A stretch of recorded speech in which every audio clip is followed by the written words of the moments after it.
Good afternoon and welcome everyone. I'm Karen Yarhimilo. I'm the Dean of SEPA and the Adlai Stevenson Professor of International Affairs. This is our latest installment of the Institute of Global Politics 2024 election series. Today's event, 2024 election deep dives on the economy and women voters, could not be timelier. The economy is a major issue for voters in this election.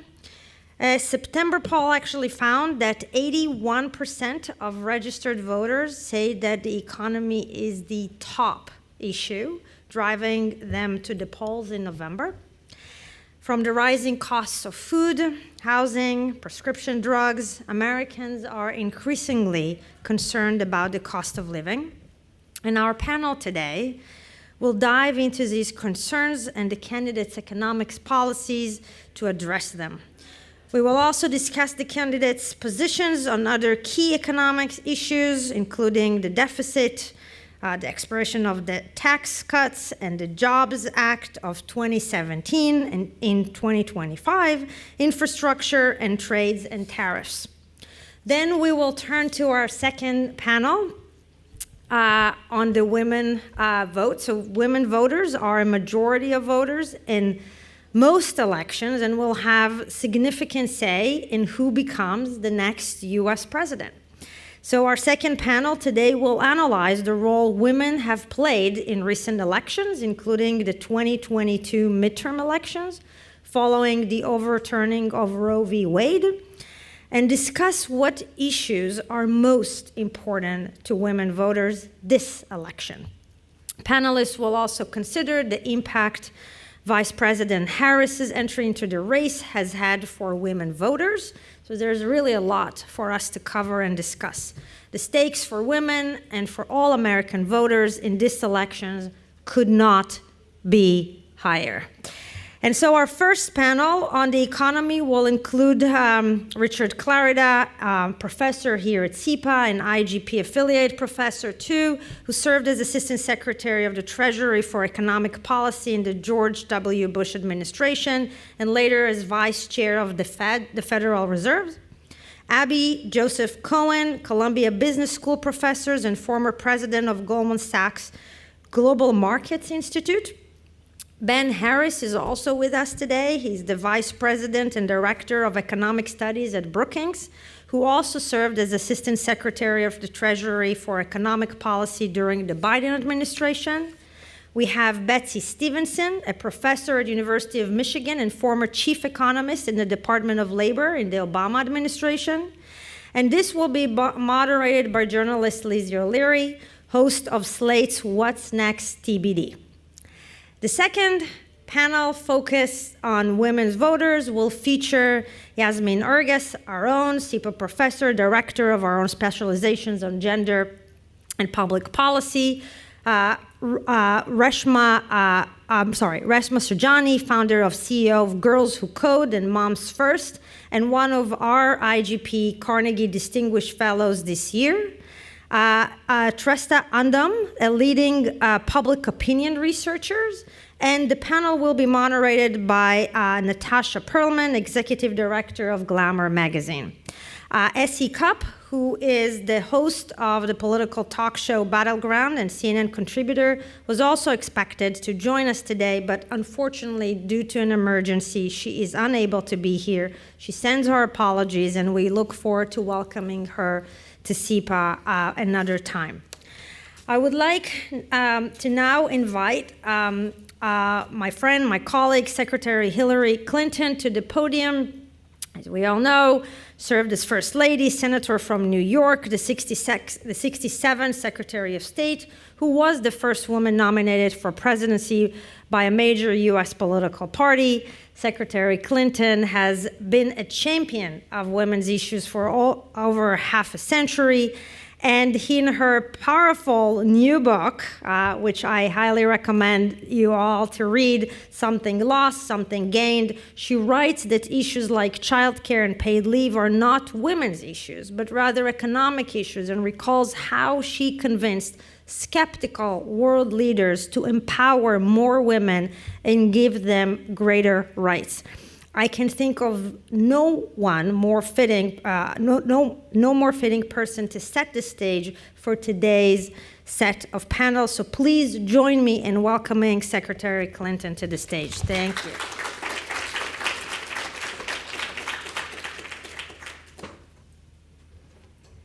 Thank you very much, Karen, and welcome to everyone for this special IGP event. We're delighted to have the distinguished panelists you will hear from in a moment. And as Karen said, we were focusing today on women voters, women's interests, economic concerns that affect all voters but have perhaps particular resonance to women voters.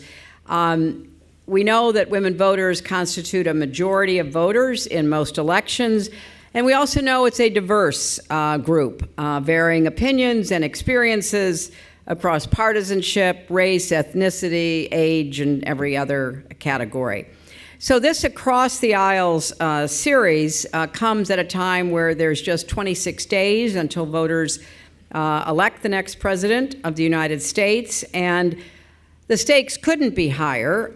There's a lot of important issues you'll hear from our panelists about. How do you deal with inflation? Where is it now? Where is it likely to be? How do you tackle unemployment, which is low, but nevertheless a continuing challenge, especially with increasing technology, and what will be the impact of artificial intelligence on jobs and the rate of employment, interest rates, taxes, all of this will be raised in addition to the care economy, which is something that we all think about in our own lives. Vice President Harris just made a really important proposal yesterday about looking for ways for Medicare to cover long-term care. So I think you'll find from our sessions, our two panels today, that we need an economic agenda that is responsive to women's needs. We need to develop a consensus around the economy because I do believe, as Karen referenced, that a lot of the issues that are often pigeonholed as women's issues, whether it's paid family leave or universal quality child care and any others, are really at root economic issues about how you support families both to make a living and lead a life. So I think that we could not have a more timely subject, and I'm looking forward to handing this over now to Lizzie O'Leary, who will kick off our first conversation. Welcome to the stage, today's panelists and Lizzie O'Leary.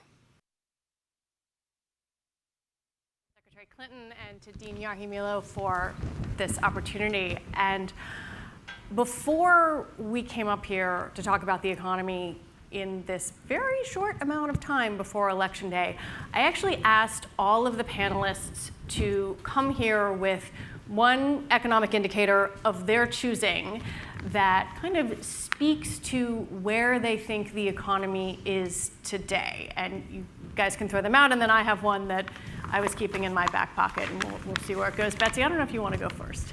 Sure. So first, I really do have to say that when I teach, I always tell students you should never look at one indicator. You should always look at least 10 indicators of the economy. But when I thought about what you were asking, which is like, what do I look at first? What do I care about most? And what I care about is people. And so the first thing I look at is, how are people doing in terms of employment? And one way to do that is to look at the unemployment rate. But actually a more accurate way is to look at the employment rate, or the employment to population ratio of people who we sort of think should be working. People call them prime age, but as I'm getting older, I don't know if I like that term anymore. So we just think about, people between the ages of 25 to 55. That's kind of like the age we expect people to work. And if you look at that, that gives you a really good sense of the health of the economy. And I think that's why I feel so optimistic right now, is we have prime age women's labor force participation as high as it's ever been. And prime age male labor force participation has recovered remarkably. And it's been on a 50-year decline. And so to actually see that tail turn around and start going up is something special. Rich, how about you? Well, I'm going to cheat. I'm going to take two indicators and add them together, so to get an index. So when I started my career in the 1980s, there was something very popular called the misery index, where you would add the inflation rate to the unemployment rate. We haven't talked about that in a long time because we've had a period when inflation's been low and unemployment's been low. We went through a period, obviously, with a surge, but we're at a point now where if you take the two together, they're at historically low level. Certainly not misery, comparable to what we've seen in other good periods of prosperity. So that would be my contribution. Take Betsy's, add inflation to it, and the lower the better, and it's pretty good. Abby? Well, when Lizzie asked us to put this together, I decided to come up with something a little bit comical. Some of you may know that I spent my career as a longstanding partner at Goldman Sachs. And my responsibility was to opine on the stock market. I was the chief investment strategist. And so I've decided that my most important variable is the stock market. Why? Well, the US stock market is up 35% this year. It's up 60% over the past 2 years. And somebody please explain to me why so many people think the economy is in big trouble.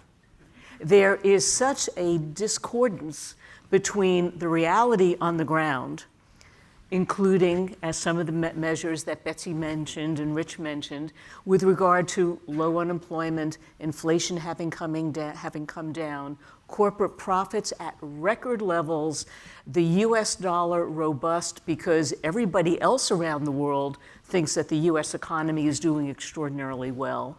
Lots of money coming into the US bond market, the US stock market, and yet we have some politicians who make a point of talking about how awful things are. And this, to me, is really such a critical element of what is happening, not just in the discussion around the election right now, but in terms of how so many people in our nation are viewing us. And I think that this represents a very significant problem. And we are definitely going to get into that disconnect question. Ben, I wanted to give you a chance to give your indicator before we do. Yeah, so my indicator is I am parroting my most viral tweet, which is to say over the past year, inflation, which has been on everyone's mind, if you separate it out between housing inflation and everything else, housing inflation over the past year, so this is rents and also owner-occupied homes, the imputed rate of inflation in owner-occupied homes, has gone up 5.2%.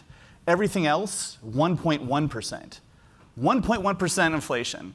You cannot convince me that 1.1% inflation is a problem. You can definitely convince me that 5.2% inflation in the housing market is a big problem.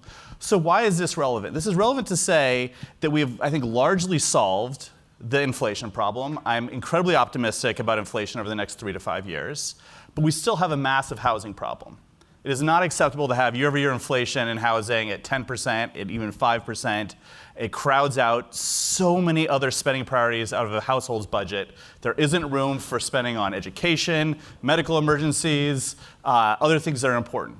So I would say, if you want to characterize inflation in today's environment, we have a housing problem, and we don't have much of a problem with other parts of our spending basket. You have really just stamped all over question 6, which was to quote your tweet back at you and talk about it. So we're going to have to skip that one, or we can come back to it. So I think it's actually really important when we are talking about an election and the economy, and especially in 2024, to put a couple of priors out there. One of them is just how much influence a president and presidential policy and fiscal policy actually can have on the economy. And then there's how much voters think it has. And I think there is, in my experience, a distance between the two of them. So if you look at Pew polling, 8 in 10 registered voters say the economy will be very important to their vote. 37 and 38% say that the economy is fair or poor. And so you have this weird gap between all the things you all are talking about and how voters see the economy, and yet they look to the White House, they look to the presidential race for some kind of guiding hand. I want to start with you, Betsy. Why is there this gap? Why is there this sense that 38% of us say, no, it's fair, poor, not so hot? Well, I think we should distinguish, like there's two really important questions there. One is like, how much control does a president actually have over the economy? And there, the answer is, I think, not very much in the short run, but actually a lot in the long run. And the problem is that if people are pushing for like short run things and they're not doing the long run investments, you get actually the problems we have today, which is an economy where we haven't, say, invested enough in children and human capital. We don't have universal early child, universal preschool. Those kinds of things that are going to help economic growth 30, 40 years down the road, we got to spend today. That's where the president has the most potential influence.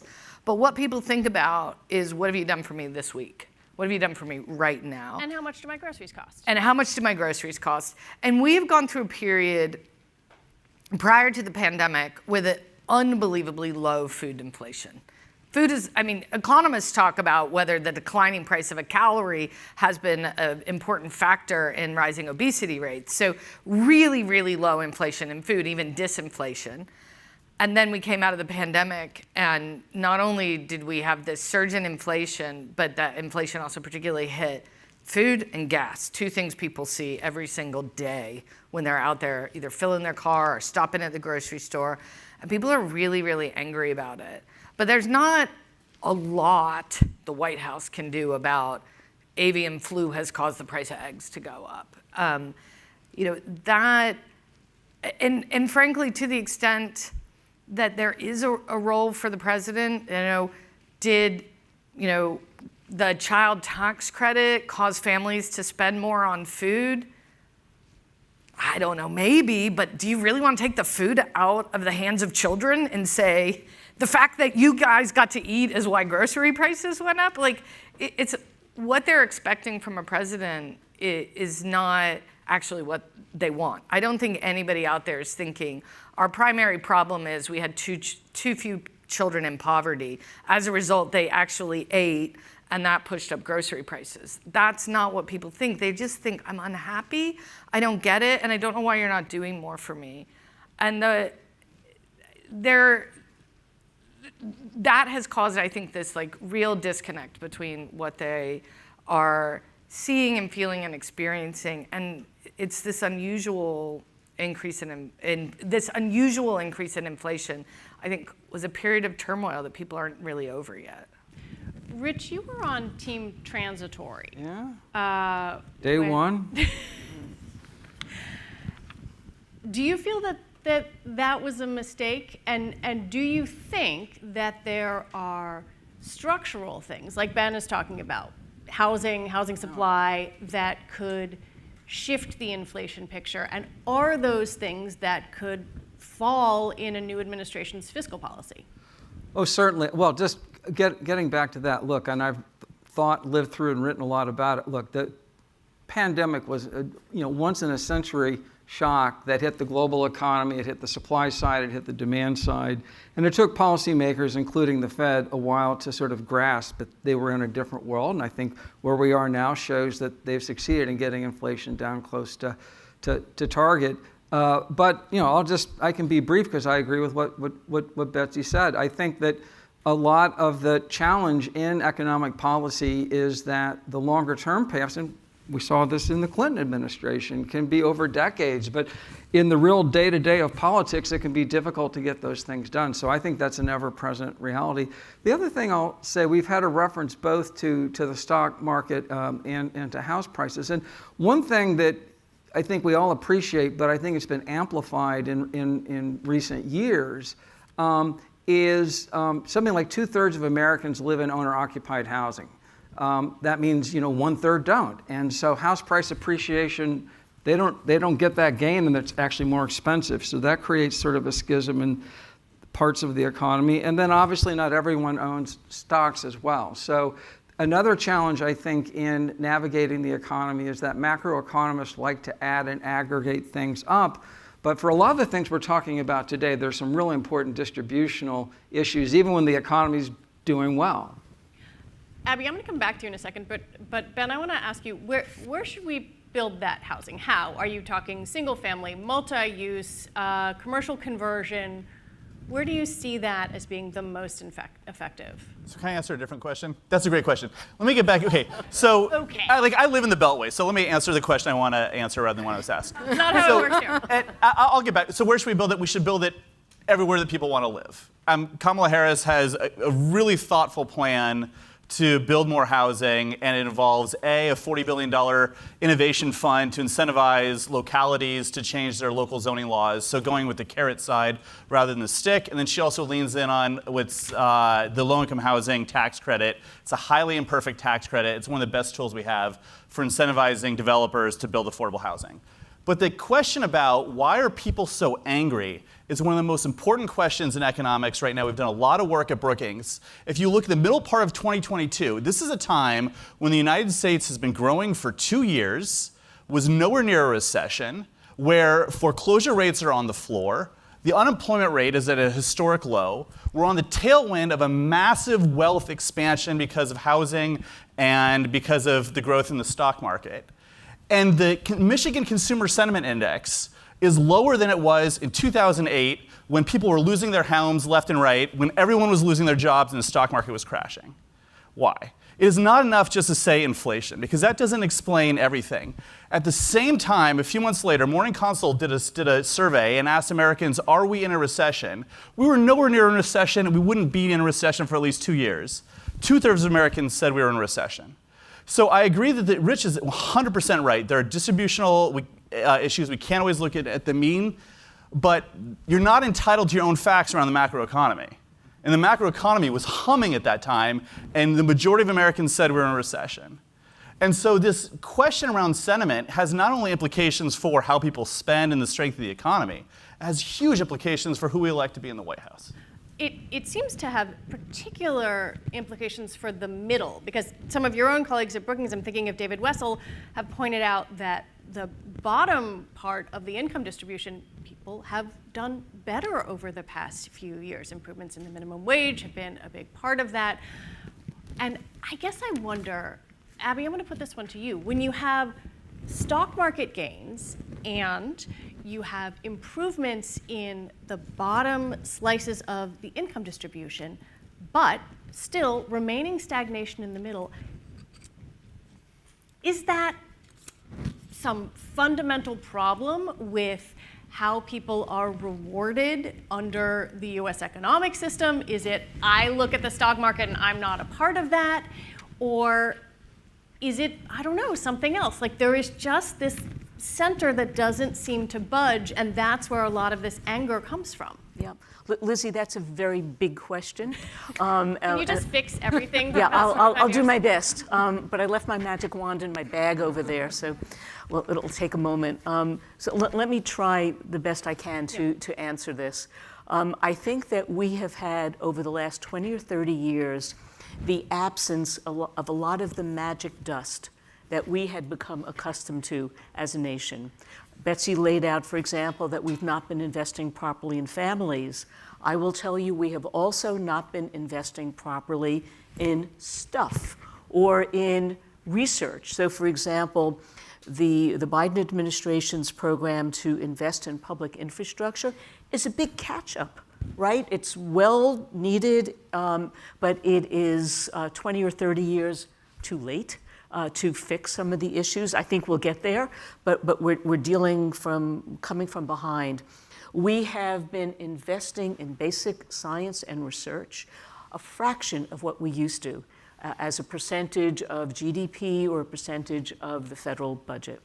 And if you go through all of these areas in which we just have not been keeping up with our past history, it helps explain part of what you're getting at. It also helps explain why, as a nation, we don't have as big a margin as we used to have. So, for example, we used to be #1 in the world in terms of something called in the intensity, the research intensity, how much we were willing as a nation to invest in science and research and so on. We're now #12. We're the richest nation on the planet. We should be doing better than #12. Now, how does this come back to your question? If we're not investing in capital, basically the capital goods, the infrastructure, et cetera, and we're not investing in people, in kids, in training workers, retraining workers, we're not investing in ourselves. And the people who really have borne the brunt of it, in my view, have been the people in the middle. It's been the people who, for example, have been losing jobs in the manufacturing sector, not necessarily because we're losing to imports, but because we're losing to productivity gains, and people are not trained to deal with the newer systems. They're not being retrained for the jobs that are out there, and there are plenty of new jobs. We have this, basically this mismatch between our workers and the jobs that are out there. And because we have been, in my view, ignoring a lot of this long-term investment that has been so needed for the last 20 or 30 years, we now have a generation of people who just look around and say, they're not catching up. And they are fearful, not just for themselves, but for their children. And by the way, it's not just categories of workers in particular industries, it's also certain geographies. And I'm going to add one anecdote, if I may.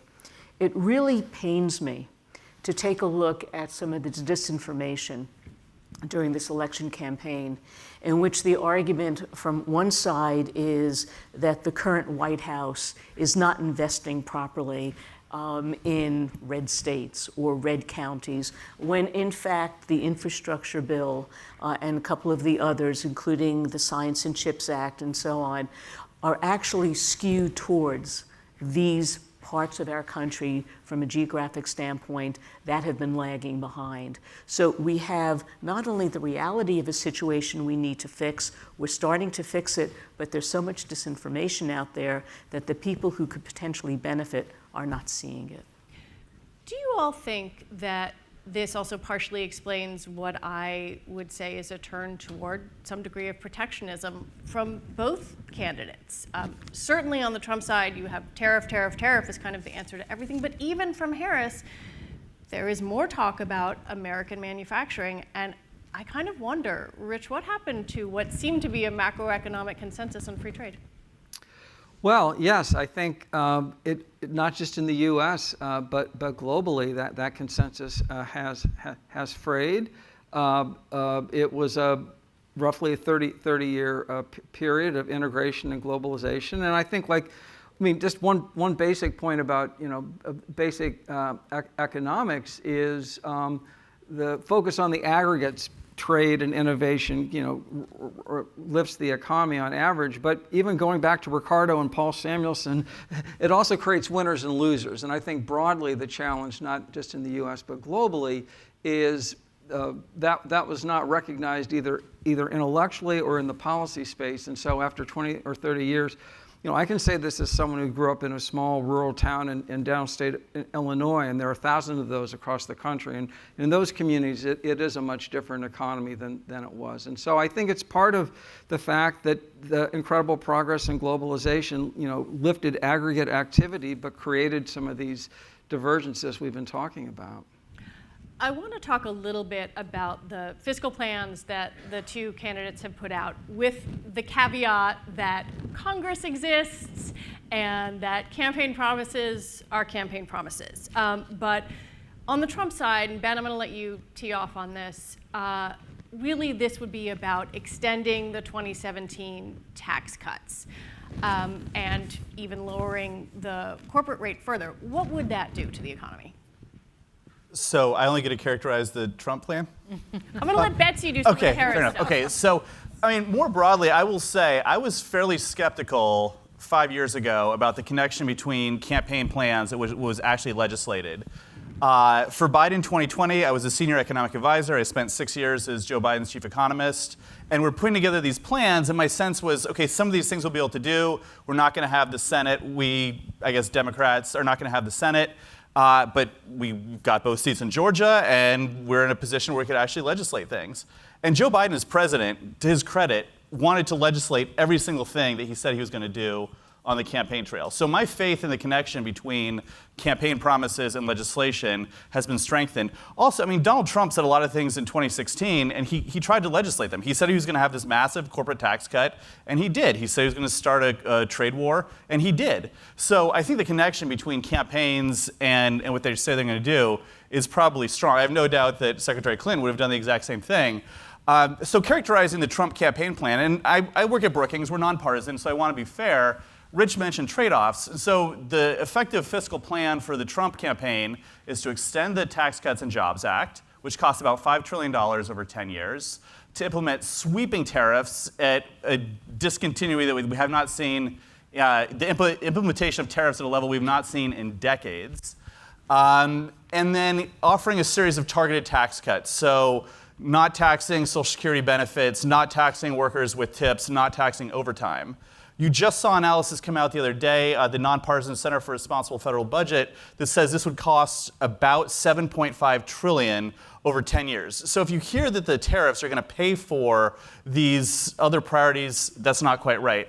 Also, I think some of these priorities are counterproductive. Let me just give an example about one, which is the former president said that he doesn't want to tax Social Security benefits, which maybe on its face seems like a great thing. Older Americans, their budgets are squeezed, let's give them a tax break.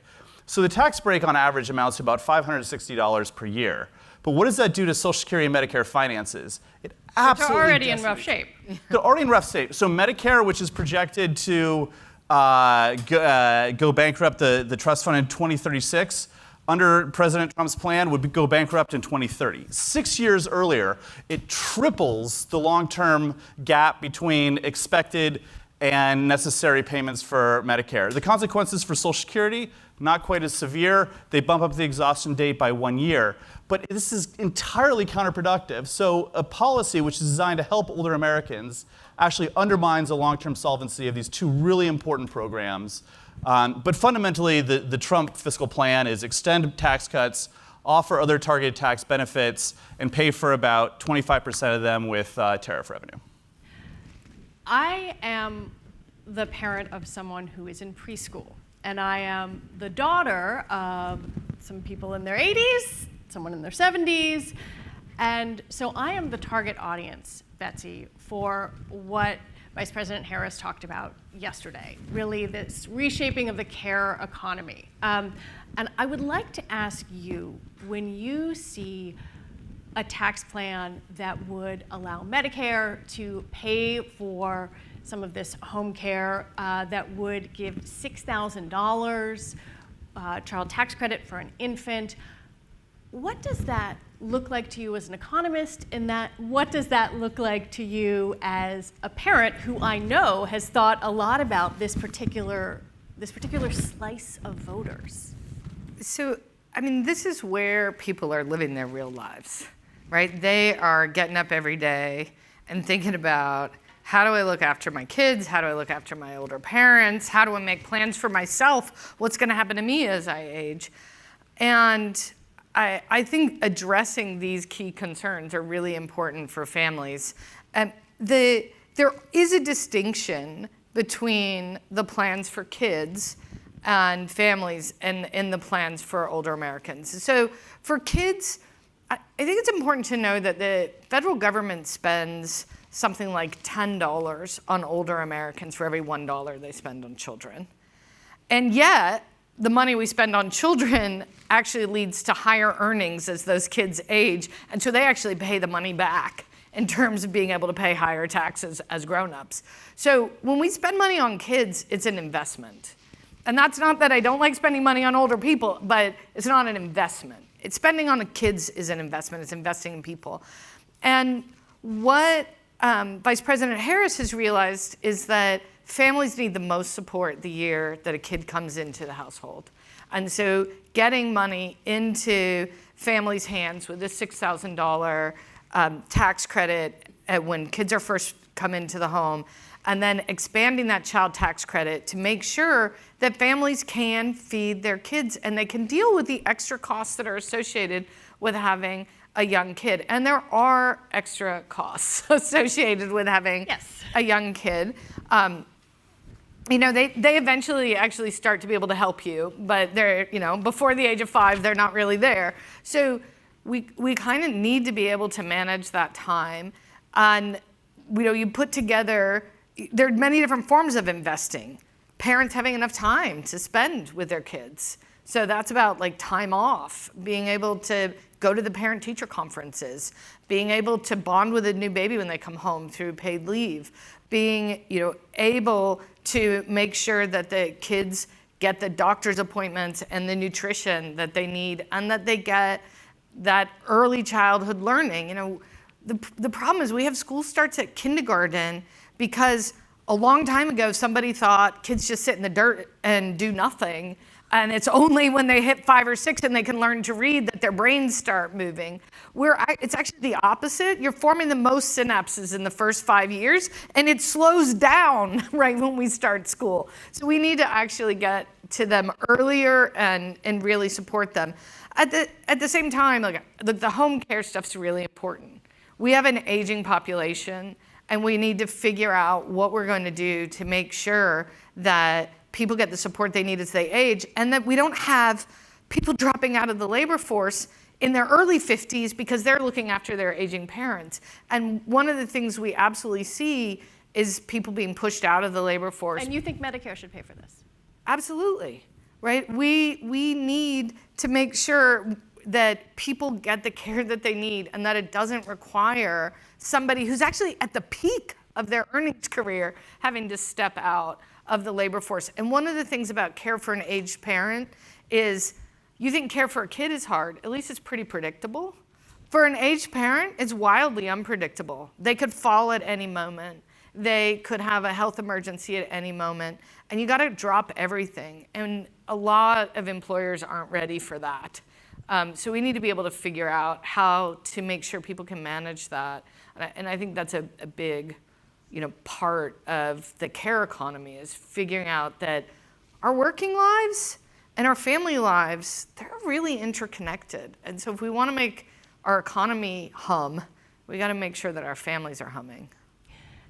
Abby, if you looked at both of these plans and used the Budget Hawks analysis, right, $3.5 trillion, $7 trillion, does that make you worry about deficits and the debt? Let me look at it not just as a policy wonk, but somebody who's trying to look at the bigger picture. Sure. And so, for example, I think that the $7.5 trillion only tells part of the story and doesn't talk about the damage that that kind of tariff approach would do to the rest of the world. You know, the United States may be the world's single largest economy, but we also benefit when the rest of the world is growing. And the analysis that has been done that looks at just 10% tariffs, and of course, there's a certain candidate who's now talking about 20% or more. If it's just 10%, we could be looking at very significant economic consequences among our most important trade partners and military allies. So, for example, we do most of our trade in North America, right? Our buddies here in Canada and Mexico. If we damage their economies, we're damaging ourselves. If we damage the European economies, we're damaging ourselves. And by the way, one of the least affected economies by these tariffs, if it's at 10% across the board, is China. So let's get this straight. Also, when you raise the tariff, you do all kinds of weird things to currency. So I would basically say that when we do the static analysis on the budget impact, whether it's a -7.5 or whether it's a -2.5, that's only part of the story, because I want to reiterate something that Betsy has said, and that is so much of what I am seeing out of some of the proposals from the Vice President are that these are investments in the future. And so when you're looking at an investment, you're looking not just at the near-term cost of it, but what are the longer-term implications. And I love economic history. If you go back over time, one of the best ways to break out of a budget deficit situation is to grow your way out of it. Now, some of the cynics will say, well, let's raise inflation because that'll get us out of it fast too, because it's easier to pay back in cheaper dollars. I don't see that the proposals, and again, they're kind of sketchy, I have to admit, from the vice president. I don't see that these are inflation boosting. I see what they basically do is enhance long-term economic growth. They address the housing situation. They also address the need for investment credits for small and mid-sized businesses, which I think is critically important, and will help, I think, redress some of the problems that we're still dealing with post-pandemic. You know, so many businesses that did go under during the pandemic were in that small, mid-sized category.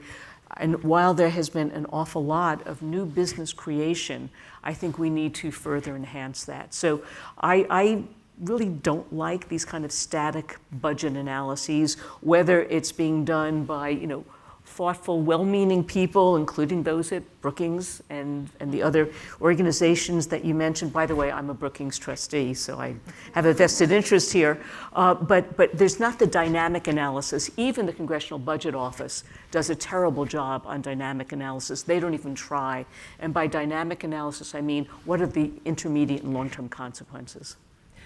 Rich, you are someone who has sat in Fed Open Market Committee meetings. You were the vice chair of the Fed. Would you be concerned in a second Trump administration that Trump would try to threaten the independence of the Federal Reserve? Well, look, I mean, we saw that in the first term, right? And we just did our job. It was, you know, it was just part of the noise. The Fed's a remarkable institution, been around for 111 years. It has sort of an complex culture because you have governors and chairs and presidents. So there are 19 folks around the table, but what that means is there's a lot of institutional inertia and pride. So no, I'm not concerned about it. You know, the folks I worked with are just going to be doing their job. So, why do you think so many Wall Street people are willing to throw their lot in with Trump? Because you're all giving me this macroeconomic song that it doesn't make any sense, and yet when I look at some of the high dollar donors, that's where they're going. I don't know the high dollar donors. So I do. I'm not one. I think like you're there. I think it's because they're benefiting from rising inequality. So it's not necessarily that they think that the macro economy will be better. What they care about is their economy will be better. They want a tax cut. Like, they want a tax cut for sure. I mean, you asked the question about the debt and deficits. You know, one of the things we really benefit from right now is the United States. It's cheaper for America to borrow money than any other country in the world. And you go to other countries like Australia, and they're like, why does the US get to borrow so cheap? You really think Australia is a riskier country than the United States? Look at the crazy that's happening there. Why do we get this discount? And is that discount going to go away?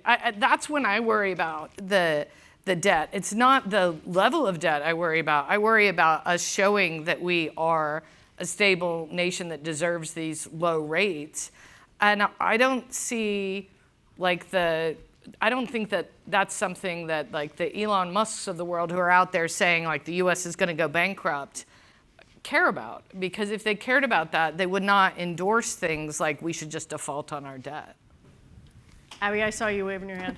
Yes, so I would basically say that there are some very vocal people in the business community who are supportive of Mr. Trump, but that doesn't mean that everyone is. There is a lot of support for Vice President Harris in the investment community writ large. But let me make 2 points. Number one, Betsy is right that the focus of some of the vocal people out there is very much on taxes, not just their personal taxes, but corporate taxes. I, for one, in my analysis, believe that corporate taxes are low enough. The statutory tax rate is only part of the story. The effective tax rate in this country is 18%, which puts us in the bottom half of corporate tax rates for developed countries, number one. Number two, the other thing that attracts some of these people has to do with the regulatory environment. I believe in the administrative state. I believe You're pro-deep state. I believe in capitalism, but I think capitalism works best when there are guardrails. And one of the things that frightens me the most in terms of some of the discussions, whether it's Project 2025, you don't even have to believe that he's read it or not read it, but in the last few weeks of the first Trump administration, they put in place something called Schedule F, in which 40,000 seasoned experts in the federal government would basically lose their jobs, because I understand there should always be political appointees. That's the top 10,000. These are the next 40,000. Their jobs would be repositioned as political appointees. These experts who actually help things run in this country are in danger of losing their jobs. And this, to me, represents an enormous risk to economic growth. Ben, I'm going to let you have the last word. We've got 2.5 minutes left. We have one more jobs report before Election Day. What's it going to say? Oh boy, I don't know. But I mean, I will say, I mean, you've got one of the top labor economists in the country, Betsy, you may want to ask her. I mean, I will say that the labor market's just been on fire in a really good way. We've seen wages growing for the right reasons. So as economists, we don't like to see wages growing because there are too few workers relative to the jobs. We like to see wages growing because people are more productive. That's exactly what we're seeing right now. We like to see people upskilling or taking better jobs in tight labor markets. Earlier, it was either Betsy or Rich who mentioned that people at the bottom are doing better. They are doing much better. That's something we have not seen in a long time. The hot labor market has a lot to do with that. And I think people actually have agency now in ways that they didn't necessarily before. They can negotiate with employers, which is a good thing. I will say at the Treasury Department, there are a lot of wonderful things about working for Janet Yellen, and one of them is you have access to the corporate sector. So I got to sit down with a lot of corporate leaders. And one thing I heard from corporate leaders during my time at Treasury was that they're saying, before COVID, workers had to physically cross the road in order to apply for a better job. They had to take the time, they'd write their resume, or maybe they didn't have a resume, but they actually had to put in the work to go to apply for another job. Now they said it's just virtual. You just cross a virtual street on LinkedIn or whatever, and they're saying we're seeing a lot more negotiating on the part of workers. Well, that's by design. I mean, that was kind of Joe Biden's vision, which was shifting the balance of power slightly away from employers and towards workers, and that requires a lot of things. That requires taking aim at non-compete agreements, which he charged his FTC chair to do. That means implementing pro-labor policy, which is something that has been a major priority of the Biden administration. So I will say, the labor market, I think, has been one of the real success stories over the past 4 or 5 years, and it was strong under Trump too. Let's be honest. I mean, it was a good labor market heading into COVID, but part of the labor market that we're seeing today is by design. It was designed that way. It was a policy choice. And I think that if you feel good about today's labor market, it's probably worth giving some politicians credit who made those choices. I could talk to all of you for another 45 minutes, but I want to thank you all, Ben Harris, Abby Joseph Cohen, Rich Clarida, and Betsy Stevenson. Thank you very, very much. Thank you all for listening. You can throw out a number if you want. Well, what I want to say is we had enormous amounts of technology that was adopted during the pandemic for the low part of the labor market, and that's how it's supposed to work. Not replacing jobs, but additive in a way that we got to see real wages at the bottom grow because they have new technology they're working with, and we need to take that lesson into the new technology that's coming. Thank you all so much. Oh, okay, all right. Yep.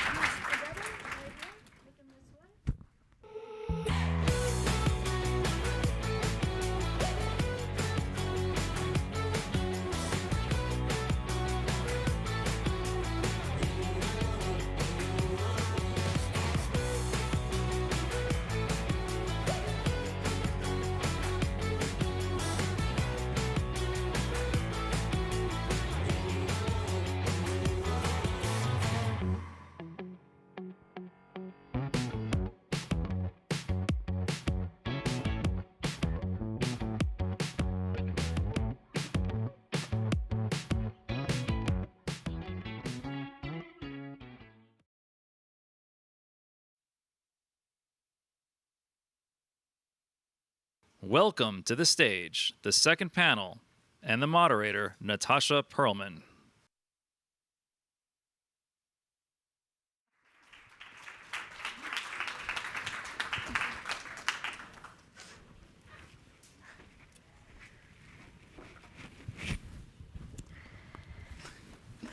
Hello, I thought you were going to introduce the rest of the panel as well, but I will get everyone, I think, to actually do that themselves, because I think it's really fantastic to hear from everyone and get a sense of their roles. So, Yasmin, over to you.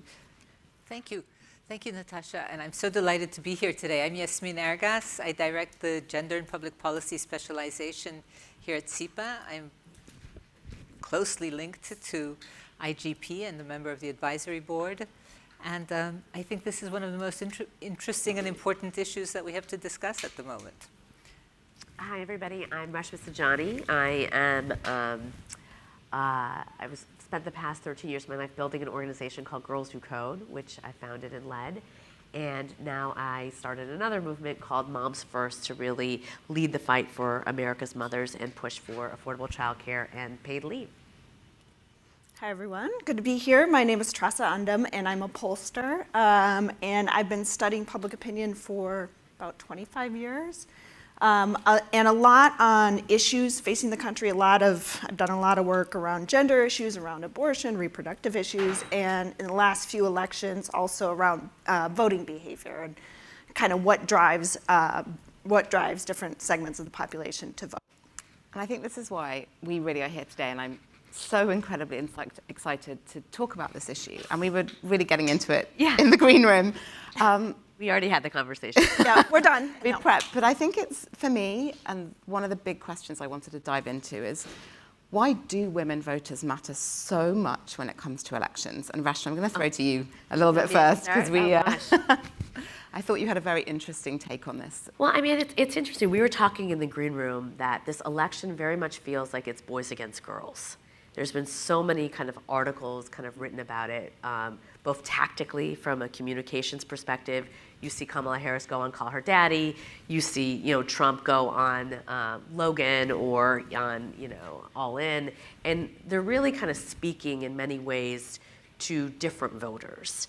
And I think it was clear, you said something really, I think, interesting in the green room that, about a couple of years ago, it felt like men felt like they were losing their status and losing their importance in society. And in many ways, male status in America is really about being a provider and a protector. And that felt like that was really shifting. And it felt like we were talking about gender in a very kind of zero-sum way. If women gain, if women actually get more opportunities, if women are greater educated, if women become president, that means men must lose.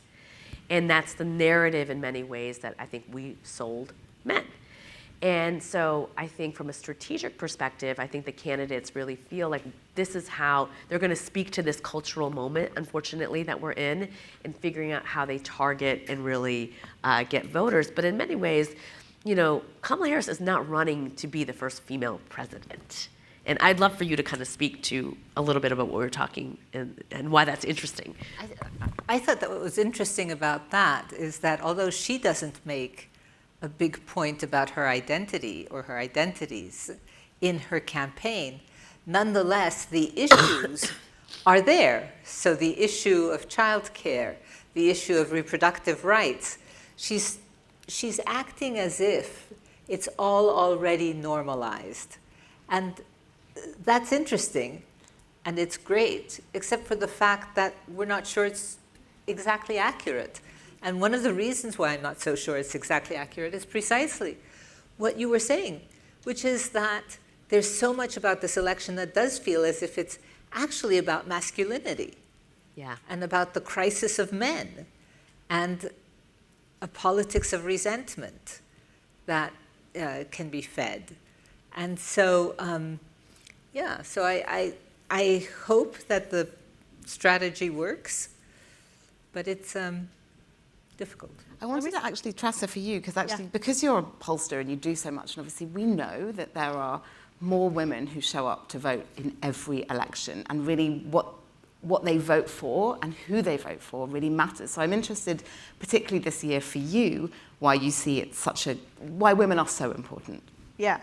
So, yes, so women do tend to, there are more women voters by a few, maybe it's 52-48, it's not huge. They do vote more by a few percentage points, but it's really the attitudinal gap. So imagine this, picture this. So the last 20, 30 years, presidential elections have come down to 7 to 10 swing states, right? That's all that matters. Okay, picture this, 2020 election, Biden won by a significant amount. Had only men voted, Trump would have won Minnesota, Wisconsin, Michigan, the entire South, North Carolina, Georgia, Florida, entire South, Arizona, New Hampshire. He would have won it an absolute landslide. So that's why women voters matter. And right now, I absolutely hate horse race polling, who's ahead. New York Times should not be writing a single story on the horse race. It's bad for democracy. I'm already started. Don't get me started more.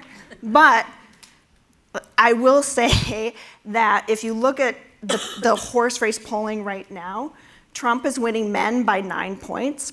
He's losing women by 16 points. So that's why women really matter in elections. And actually, Tress and I had a little bit of debate about this on email, the question that's coming next. But one of the big issues, obviously, that is being run on right now is abortion. Reproductive freedom, as it has been kind of rebranded so as not to use the word abortion that much. But it's divided in the country. Your polling and our polling that we did with YouGov differ a little bit, but not that much. It's not an overwhelming majority. It's certainly a majority of women support abortion rights. But within that, at least 30% of Republicans actually are who largely vote against abortion, 30% support abortion rights. And a good few percentage, our polling showed around 25% plus of Democrat women are anti-abortion. Is this a risky strategy for us to be running an election on, when there could be other issues? It's certainly important, but it's the cornerstone really on both sides of this election. Is this something that is potentially too big a risk to base a campaign on?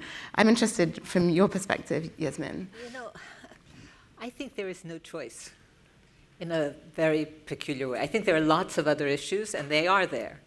But this is so centrally about what I think of as women's habeas corpus, about what it means to be a citizen and a person in politics, that I just can't see that, given all of what we've been through since the Dobbs decision, that the vice president could make a different choice. I can't see that. So is it risky? Well, it's risky if she doesn't have the other issues that can accompany it and draw the people for whom this is a difficult question. Then it's risky, if this is the only thing. And it's risky if she doesn't say it's about who we are.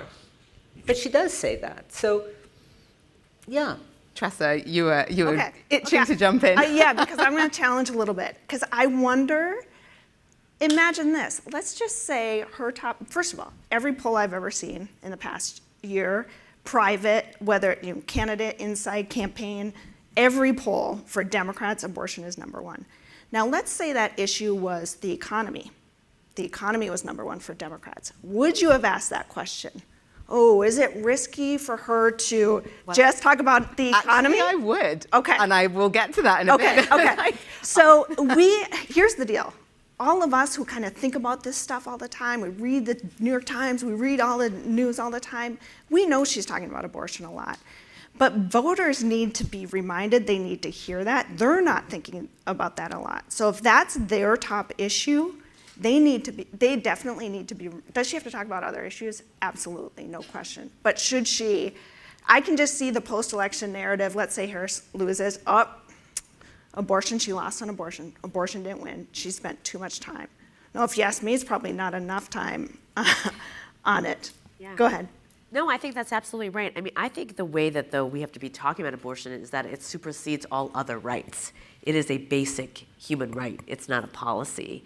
And I do think, though, The one risk is, in your polling, do you find that even if you were polling Democratic men, abortion is the first issue? It's not the first, but it's in the top tier. And And the thing is, here's the deal. Abortion, right now, it's always been about rights. It's always been about bodily autonomy. Women have always been a little bit more. But now it's about the state of democracy. Now it's about the role of government. Yeah. Now it's about the role of religion. Now it's about health and safety. Everybody knows somebody who's gonna get pregnant, is pregnant, could get pregnant. Now it's about, are they gonna live or die? That affects men just as much as women. Now, is it an issue among independent men? No, not at all. But Democratic men, it's in the top. I think it's just, but tying abortion as much as we can to the economy, right? In that, if 6 out of 10 women who get abortions are mothers, and they're getting an abortion because it's an economic decision, because we don't have paid leave, we don't have childcare, we have high maternal death rates. So it's like, I think continuing to find ways to kind of tie it into the economy, I think puts those things. We know the economy is the other thing that people are really caring about. But I'm with you. I think it is fundamental to who we are. Well, actually, I do want to skip ahead to my question about the economy, because I did have it on there, because again, I think it's an interesting, we know, again, that the economy is the biggest issue. It's why there was a huge panel about this just before us with some very erudite people speaking about this. And it is also probably the issue in which, even if the margins are small, the Republicans come up Trump, excusing the pun, on this issue consistently. And even with very significant messaging from the Biden and Harris administration right now and from the Harris campaign, they're not really closing the gap. It's small and it's consistent. But yet, for example, the trust margins on care, when it comes to Democrats, far outstrip the Republicans' trust margins. So is it, again, a mistake to be focusing too heavily on it from a Democrat candidate on kind of macroeconomics, when healthcare, which is arguably a microeconomic, is the thing they should really be leaning into even more than they are? And obviously there is a huge focus on it, but that again is my question. It's not just about abortion. It really does take it to a bigger issue. And who wants to take this one first? The extent to which this is not a legacy question, sort of the legacy of the old Republican Party that was associated with being business friendly and enterprise friendly, and that the trust of the Republicans, it's not so much, I don't think, and I could be wrong on the data, but I don't think it's about trusting Trump. I think it's about trusting the legacy of the Republican Party that knows that's not a spendthrift party, that knows about interest rates, that knows about loans, et cetera, et cetera. And so what I would say is make sure you're not seen as an anti-business, anti-enterprise party. But I also think there are many other ways to frame the question of the economy that would draw women in particular much more to a democratic. And that's what I'm not What seeing. would that be? Well, I think, we know, so this is stereotypical. We know that women do the grocery shopping. We know that they go that they see the prices in the aisles. We should have a discourse that's about, yes, it's painful if you're paying milk and diapers and whatever else. And here's what I'm going to do about that. And frankly, I hope that it's not, the question of price gouging, because I really think that is very problematic. But I think you talk to women about the economy in the ways in which everybody, in their everyday lives, experiences the economy. And yeah, I have very strong opinions, but I think that I think as Democrats we've lost our way in how we talk about the economy. And I often think about my father. My father was a refugee, an immigrant. He probably made $40,000 a year. But if you were to ask him, that man thinks he's a millionaire, or could be one day. And so when he hears us talking about taxing the millionaires, he thinks you're talking about him. He does, because he thinks one day that could be him. And I think that is like a massive shift that has happened. Or we've always aspired to the American dream. But I think since 1992, which was like the last time when we really embraced that language, we lost that. And that's not about being a moderate or being a progressive. It's about understanding where people's aspirations are. You can't take the American dream out of America. And so, and our language on this, and and I think in particular, if we're talking about masculinity and going back to this idea of being a provider or a protector, it's like, and then we talk about taxing the millionaires. I think it's why men say, well, I don't know if I trust her on the economy, because are you going to allow me to potentially provide at the highest level for my family? I think when Vice President Harris starts by saying, I'm a middle class kid, I don't think anybody in America wants to be in the middle class anymore. They don't. And we've shifted to this level of a desire for consumption and for consumerism and for capitalism. And I think that, so we have to understand in many ways, I think that the electorate has changed. And I think our language just has to meet that moment, and we can hold both things, right? We can tax the billionaires and make people pay their fair share and spend money on food and groceries and school and education. But I think that we have to remember that we are still a nation of strivers. I would say, when I think about the economy, so I was doing focus groups in Michigan, which is a swing state, among young voters. And I did this question where I said, let's say you had a magic wand and what would you want to change for the country? What would you want for yourself, for everyone in the country? To just try to get at what are their aspirations, what are their visions? And it was really stunning that every single thing they said was economic in nature. And here's what's different. Young people, 18 to 29-year-olds, they're so different, especially women. Men are kind of the same as other men. Yeah, 18 to 20-year-old women are off the charts progressive. So this gender gap, by the way, in voting, this is not going away. It's only going to increase. But anyway, they look at, and here's where I think Harris is kind of doing a good job in terms of what she's talking about. Housing, number one issue for them, right? They want to buy a house. So I don't think they're as pro-capitalist as you're saying, 18 to 29-year-olds. No, they want like community. They want a different economic system, the like Gen Z, right? Anyway, well, I was talking to mostly voters who were open to voting Democrat, so excluding the Republicans. But they look at issues systemically. So here's what they see as economic issues: education, access to education, healthcare, access to affordable healthcare, mental health, housing, school tuition. Like every single issue they talked about was through an economic lens. That's why it polls number one. Now, who are they more likely to trust on all of those issues? Democrats. Democrats are probably better positioned to talk about all of those issues and in a systemic way. So can I say something about Yeah. that? Because I think that's so interesting, and I actually think there's a bridge between the two of you, which is that those are the issues that render opportunity real, right? Exactly. And and they are the everyday issues of everyday people.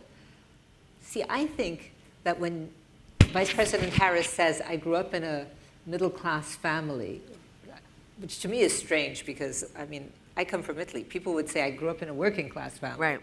But when she says that, I think there are a lot of people with whom it resonates. It doesn't necessarily mean that's where I want to stay. It means, here I am, look at me now, this is what I've been able to do. The issues that Tress just talked about are the way you get there. Yeah. Right? And the question is, do we want this for everybody so everybody is educated and it doesn't really matter about your individual achievement? Or is it because we want everybody to individually achieve? And then what does that But I look think like? what Tress just said, I want to double click on this, is you were saying for Gen Z women, not men. And what I'm saying is that message, right, of aspiration from a wealth perspective is resonating with men, which is why I think, again, this election is just double downing on gender in such a different way, even when it comes to the economy, right, in terms of what's resonating So actually that leads me to another question a little bit. You talked about it, and I'm aware the irony of a British person talking about the American dream that we all hold, but I have my own too. You talk about the American dream, and I think it was crafted really through a male lens a long time ago. And it's a really interesting moment in time to redefine what we think of as the American dream. And there is, economics is a fundamental part of that. And I think about this a lot, having also read Secretary Clinton's book and the work that a lot of us do here on paid leave. We are one of the only countries in the world without paid leave as a national policy. It is catastrophic, frankly, in many ways for the country, that a key, and really, and you've talked about this, Rashma, as an economic policy. Yeah. So, I mean, I want to explore a little bit, what it would look like for, really a more robust campaign built on paid leave and care, a new vision of an American dream. And actually, I want to kind of come to you first, Yasmin, because you talked about this really interestingly in the green room about what a campaign could look like if it was founded in a very, with the real vision. And I'd love you to kind of talk about that to the room here. Well, what I said in the green room, which I think I said I wouldn't say here, oops. but anyway, was maybe I would campaign on saying, we're a country of workers. We're a country of workers. There are very few people and very few women who can afford not to be in the paid labor market. And so it's ridiculous to stick us with an ideal and with a public policy that's grounded on a completely different set of assumptions, which is that we're a country in which only half the population is a worker and the other half is not. Very few people have the luxury of saying, the hell with my salary, I'm going to stay home anyway. Right. What's that, right?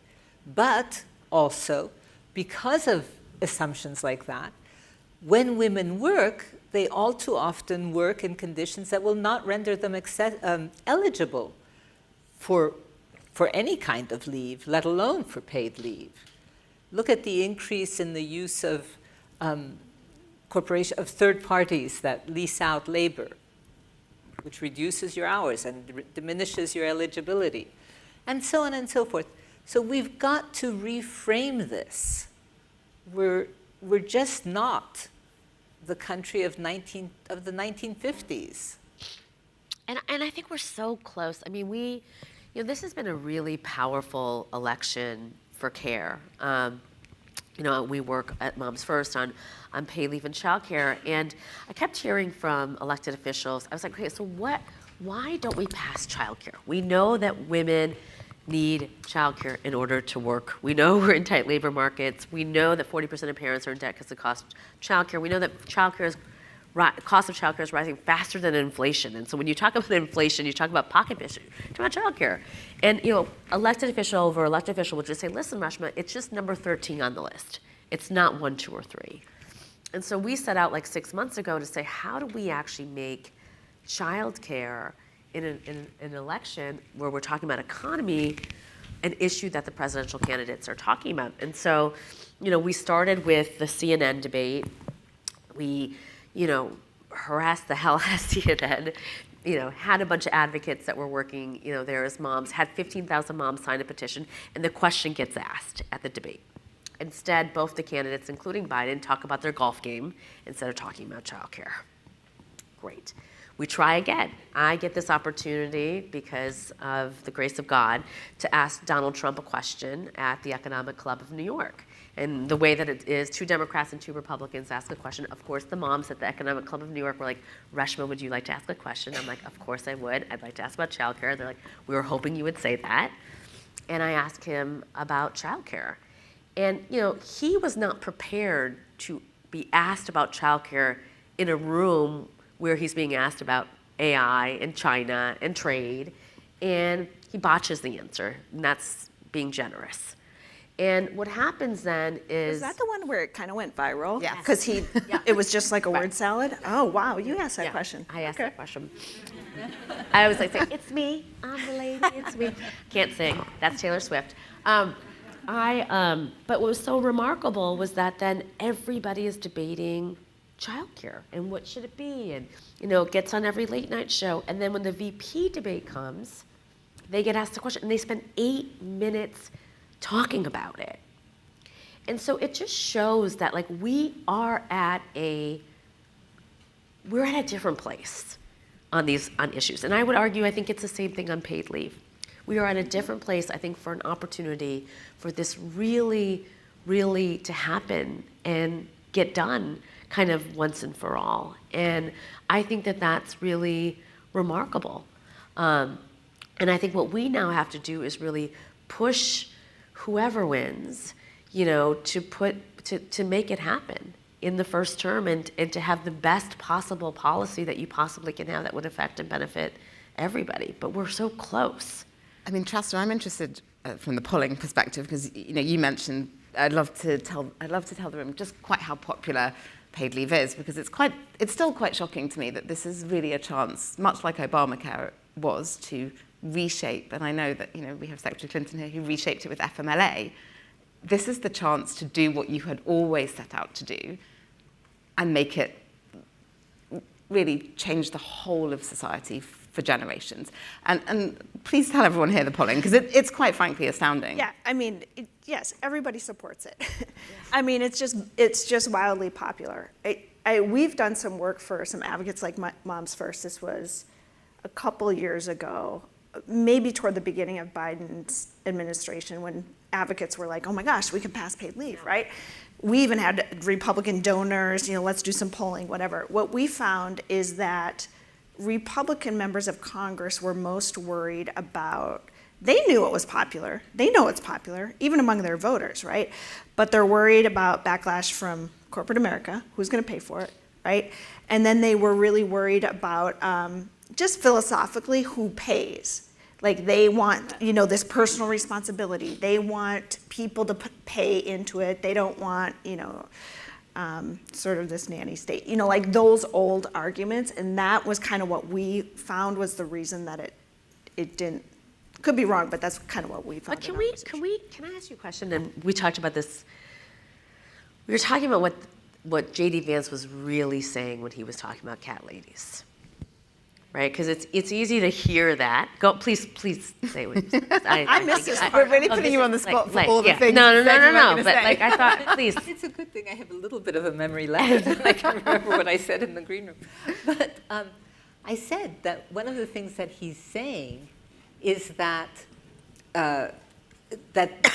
women without, obviously, women without children have no stake, and that's because not only he has no empathy, but nobody has empathy. Empathy is not a value, and projecting forward is not a value. But secondly, that what he was saying is, you ought not to be in this situation in which you don't have children. The only real citizens of this country are the citizens who have the traditional family, and that's what we want. And in that traditional family, the cat lady is a spinster, evokes all sorts of horrible stereotypes, and has no legitimacy because she's an unattached female. There was once a wonderful story that was written by an English author called An Unaccompanied Woman at the Pyramids. And the thing was that she was unaccompanied. Unaccompanied meant that she didn't have a husband. Well, J.D. Vance sort of demonizes the woman without a man. And it's exactly right. And these issues are important because I think this conversation has evolved in a bad way for us. Meaning, if you look at kind of Project 2025, J.D. Vance, Tim Carney, all these people, when they're talking about nativism, and what they're really trying to do is they think that the role of a man is to provide and protect, and the role of a woman is to procreate. So any tools, policies that make it possible for women to do more than just that, in many ways are not worthy of investment. And that's I think, it might be an extreme view of the Republican Party, but it's one that's being infused, because it used to simply just be, we got to just figure out how to pay for this. right, in a way that people can really rally around. And now I feel like it's a little more ideological. It's a little more scary. But I do, on that note though, that you say, and look, we're a panel of women here, we know that largely women tend democratic. You know, it varies as you go into different age groups. You know, we know that largely, you know, women over 65 vote in their highest numbers, but equally they trend slightly more Republican, and obviously younger women voters who trend very Democrat don't vote anywhere near as high volume.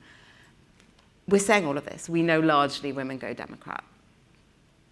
But it's not like a slam dunk election, and there are, you know, marginally more women voters. And I got quite nerdy on this in a lot of work that I've done, that in order for Trump, you know, in order for a Democrat candidate to win, you need at least around 56% of women voters going towards them.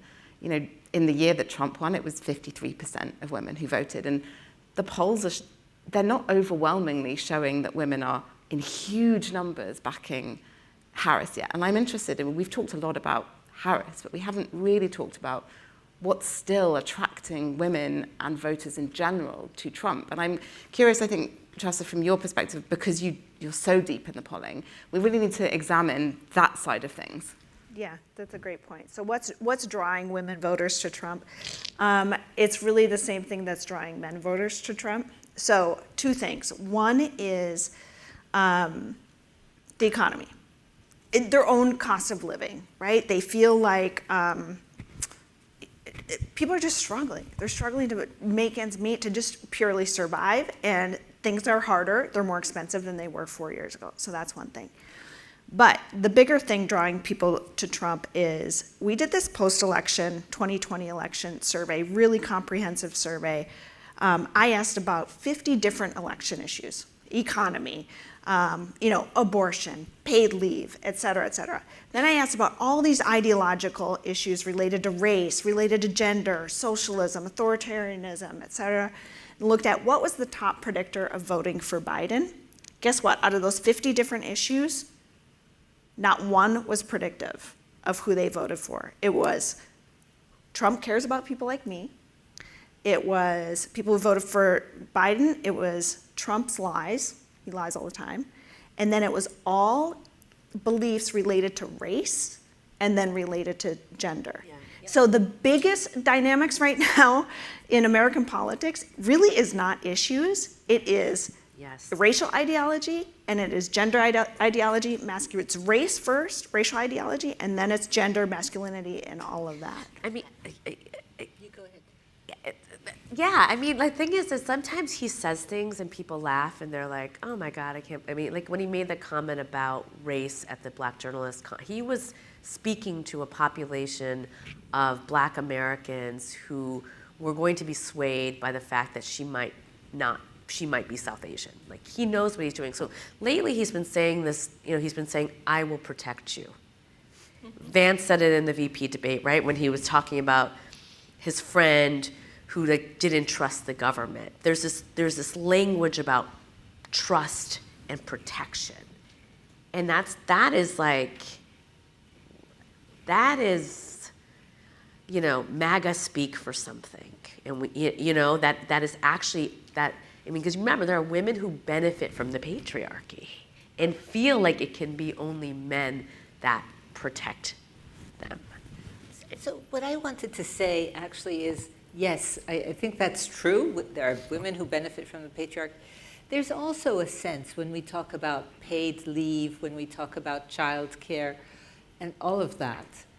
And as I said, you know, I think we should say we're a nation of workers. But I do think that there are a lot of women in particular who feel that that takes away their choice, that we can't see. We need policies that enable the people who want to be at home and who maybe don't have a career that is the fundamentals of their existence, to be able to have a viable life. Yes. You know, my whole thing about this is the price of motherhood is too high. Yeah. We have to reduce the price of motherhood. But that means actually reducing the price of motherhood no matter how you've chosen to be a mother. Right. And so Yeah. I think that there's this sense that of our political correctness. You've got to be thinking that, yes, my life is with my work. Well, it may or may not be. I mean, I have to say, I wanted to, as I listen to you talk, and I find it fascinating as a moderator here also that we are women and we are all working women. And sometimes the things we talk about may seem gendered in a sense, traditional. But actually, in order to allow women to take the full roles in society, we actually have to solve the problems of the things that have been holding us back and give freedom. And I'm fascinated by this, and we are 2 minutes left, so I'm actually really interested, I think, to hear from all of you what excites you most about this election, and also what you think is going to happen in November to close out. I don't think any of us. So, I'm terrible at picking stocks, which I don't do, and I don't predict elections. So yes, I know what I would like. And I believe that for once, what I think is also what I believe, which is that the indications are good, that there is a real chance that the vice president will win this election. But I don't know that. And I think that no matter what we do, we have to be, as an academic, I would say, what I want to do is to be to separate myself as an academic from myself as a political person for a moment, and say, my position is, let me try to understand what's going on. That's my position. In my classes, I tell students, you have to always understand the other side. And I say, a person you disagree with is a person from whom you should learn. Last year, my students said, I don't want to. So that was sort of difficult. But I'm going to say this with my mentor and a lot of us were really there in 2016 and saw it and have been paying attention to this for a while. And, it's easy back then to say, well, if you had gone to Wisconsin, if you didn't, wear a red sweater, whatever it was, right? And now if we end up in the same place, there's just no excuses. And we have to take a really, really, really hard look at ourselves, at our country, at the men in our lives. And I am excited about that. As devastating as it may be what the outcome is, I'm excited to take an honest, sober look at, if we don't end at the outcome we want to, of why we continue to fail to elect qualified women and elect people that don't at all, and I won't say what I really want to say, but don't represent, our highest ethics and morality. And we need to really, really, really, really examine that in an honest way. That doesn't have easy blamable. I'm scared to ask the pollster, but then I have to wrap up. If that happens, the reason is racial ideology and gender ideology. I'll just say that. What I'm most excited about, Harris running, she's a woman of color running, it's normalized. Yeah. It's not a narrative. It's not part of the narrative. That is thanks to Secretary Clinton, who carried 2 decades, 3 decades of misogyny on her shoulders and broke basically every barrier. So that's what excites me most about this.